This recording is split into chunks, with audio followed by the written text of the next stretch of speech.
Assalamualaikum warahmatullahi wabarakatuh. Salam sehat bagi kita semua. Semoga kita semua selalu dalam lindungan Allah Subhanahu wa taala. Jumpa lagi dengan saya Bidan Dwi. Kita akan melanjutkan pembahasan pertemuan sebelumnya mengenai jenis alat kontrasepsi non hormonal. Yang pertama adalah metode kalender. Metode kalender merupakan metode kontrasepsi dengan menggunakan siklus menstruasi dengan memanfaatkan kalender sebagai pemantau siklus masa subur. Selanjutnya, bagaimana cara menghitungnya? Sebelum kita menghitung siklus masa subur, kita harus mengetahui bahwa metode kalender juga mempunyai beberapa prinsip dasar. Yang pertama adalah metode kalender hanya bisa dilakukan pada perempuan yang memiliki siklus menstruasi teratur atau bisa dilakukan pada perempuan yang memiliki siklus menstruasi tidak teratur, akan tetapi untuk perhitungannya cenderung lebih sulit. Selanjutnya, siklus menstruasi mengalami ovulasi atau masa subur hanya 1 kali dalam 1 bulan. Biasanya terjadi dalam beberapa hari sebelum atau sesudah hari ke-14 haid yang akan datang. Kemudian, sel telur dapat hidup selama 6-24 jam. Sel sperma dapat hidup selama 48-72 jam. Kemudian, pembuahan mungkin akan terjadi apabila melakukan hubungan intim 2 hari sebelum atau sebelum masa ovulasi. Jadi, cara untuk menghitung perkiraan masa ovulasi atau masa subur kita adalah 14 hari sebelum mens berikutnya, kemudian dikurangi 3 hari dan dilebihkan 3 hari. Nah, pada masa ini kita tidak boleh melakukan hubungan intim. Nah, bagaimana efektivitas dari metode kalender yang kita gunakan ini? Sebagai kontrasepsi sedang ada 9-20 kehamilan per 100 perempuan yang menggunakan metode kalender per tahun. Nah, bagaimana manfaatnya jika kita menggunakan metode kalender? Yang pertama, tidak ada efek samping sistemik dari metode ini. Murah tanpa biaya.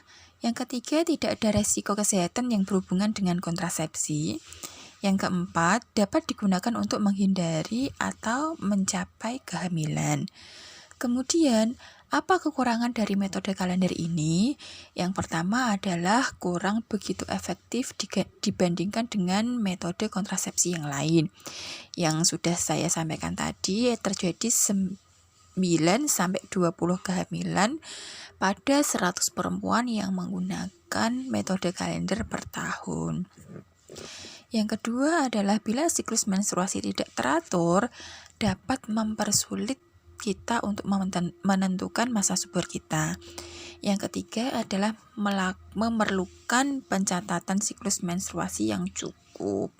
Jadi kita tidak bisa menggunakan 1 atau 2 kali siklus menstruasi, mengetahui siklus menstruasi kita. Nah, selanjutnya, siapa saja yang tidak boleh menggunakan metode kalender? Yaitu yang pertama adalah perempuan dari segi umur, paritas, atau masalah kesehatan membuat kehamilan menjadi suatu resiko tinggi. Jadi pada perempuan-perempuan yang misalnya mereka itu hamil, maka kehamilan tersebut menjadi sebuah resiko untuk kesehatan mereka.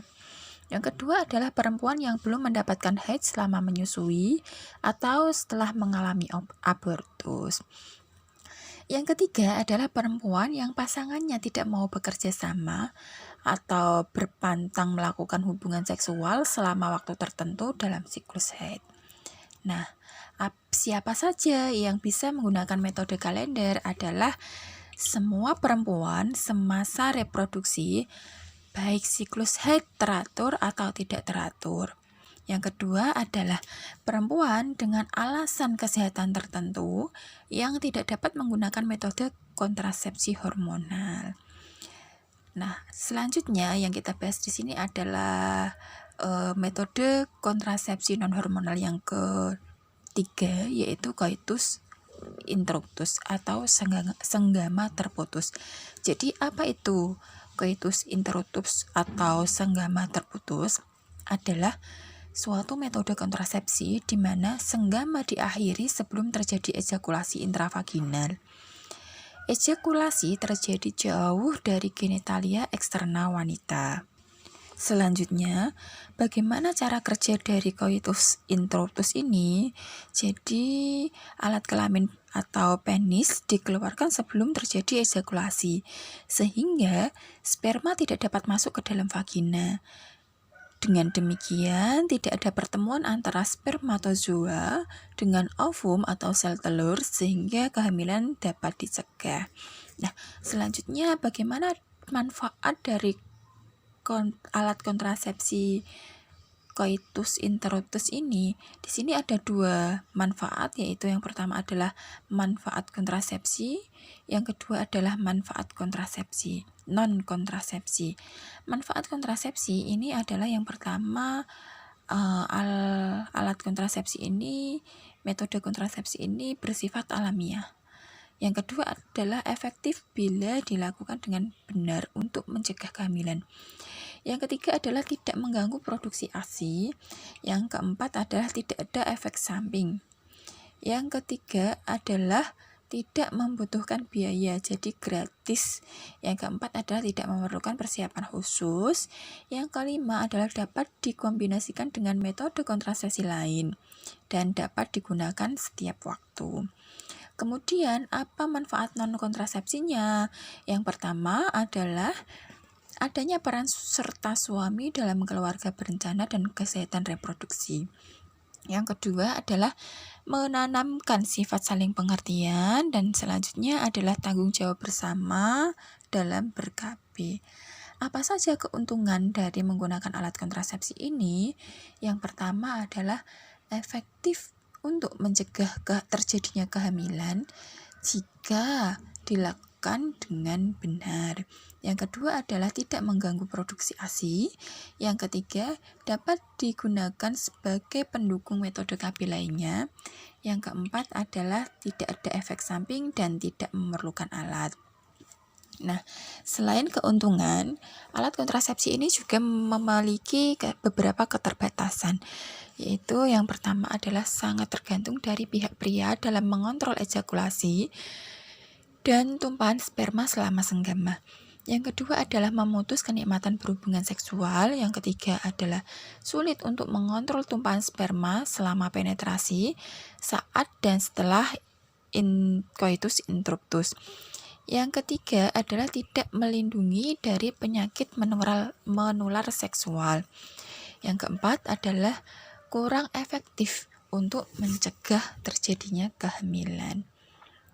Oke, selanjutnya akan kita bahas metode kontrasepsi non-hormonal yang terakhir, yaitu adalah kondom atau metode barier, atau disebut juga metode KB dengan menggunakan alat. Kondom merupakan selubung karet yang terbuat dari berbagai bahan, diantaranya karet, plastik, atau bahan alami yang dipasang pada penis saat melakukan hubungan seksual. Bagaimana cara kerja kondom? Jadi kondom ini adalah berfungsi untuk menghalangi terjadinya pertemuan sel sperma dan sel telur dengan cara mengemas sperma di ujung selubung karet yang dipasang pada penis, sehingga sel sperma tersebut tidak tercurah ke dalam saluran reproduksi perempuan. Yang kedua adalah mencegah penularan mikroorganisme atau penyakit menular seksual HIV AIDS dari satu pasangan kepada pasangan yang lainnya. Nah, selanjutnya bagaimana efektivitas dari penggunaan KB kondom? Kondom cukup efektif bila dipakai dengan benar pada setiap kali berhubungan seksual. Secara ilmiah, dapat didapatkan hanya sedikit angka kegagalan kondom, yaitu sekitar 2-12 kehamilan per 100 perempuan yang menggunakan kondom selama 1 tahun. Nah, bagaimana Keuntungan dari pemakaian kondom di sini yaitu yang pertama adalah bisa mencegah kehamilan. Yang kedua adalah memberi perlindungan terhadap penyakit-penyakit akibat hubungan seks. Yang ketiga adalah relatif lebih murah. Yang keempat adalah sederhana, disposable. Yang kelima adalah tidak memerlukan pemeriksaan medis. Selanjutnya reversible. Jadi reversible di sini adalah kesuburan bisa kembali sesegera mungkin setelah KB dilepas. Dan yang terakhir adalah pria ikut secara aktif dalam program ber-KB. Selain keuntungan, juga ada kerugian pemakaian kondom. Yang pertama adalah angka kegagalan relatif tinggi. Yang kedua adalah cara penggunaan sangat mempengaruhi keberhasilan kontrasepsi. Selanjutnya, perlu dipakai secara konsisten, hati-hati, dan terus-menerus pada setiap senggama. Yang terakhir, pembuangan kondom bekas mungkin akan menimbulkan masalah dalam bidang limbah. Oke, sampai sini dulu pembahasan kita mengenai alat kontrasepsi non-hormonal. Pada pertemuan selanjutnya